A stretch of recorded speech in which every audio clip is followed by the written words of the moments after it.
انفسکم پڑھتے ہیں، فا پر زبر سے پڑھتے ہیں، تو پھر اس کا معنی ہے نفیس ترین، عمدہ ترین، اعلیٰ ترین۔ اگر فا پر زبر سے پڑھیں تو پھر نقشہ یہ ہوگا کہ حضرت آدم علیہ السلام کی کئی اولادیں ہیں، پر سب سے نفیس ترین اولاد وہ ہے جس میں سرکار تشریف لے کر آئے۔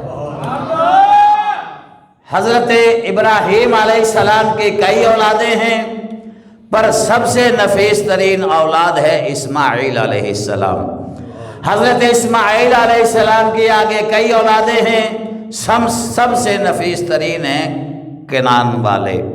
اور کنان والوں کے پھر آگے کئی قبیلے ہیں، سب سے نفیس ترین جو قبیلہ ہے وہ قریش کا ہے۔ قریش میں پھر کئی قبیلے ہیں، سب سے نفیس ترین قبیلہ وہ بنو ہاشم کا ہے، اور ہاشمیوں میں کئی قبیلے ہیں، ان میں سب سے نفیس ترین حضرت عبد المطلب ہے۔ حضرت عبد المطلب کی کئی اولادیں ہیں، ان میں سب سے نفیس ترین حضرت عبداللہ کا گھر ہے، اور حضرت عبداللہ کے گھر میں آپ کے اور میرے غمخوار آقا تشریف لے کر آئے۔ اسی لیے ہم کہتے ہیں کہ سب سے اعلیٰ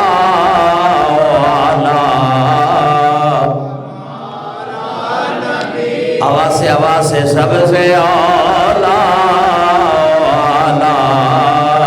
سب سے بالا والا نبی، سب سے اعلیٰ والا ہمارا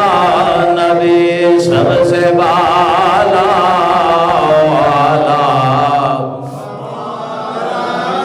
اور سارے اونچوں سے اونچا سمجھے جیسے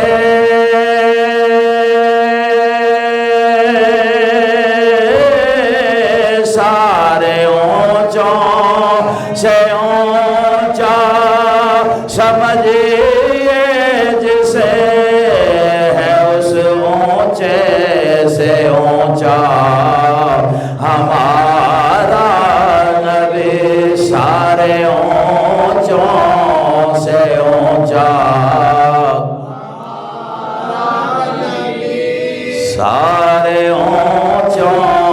سے اونچا، سب سے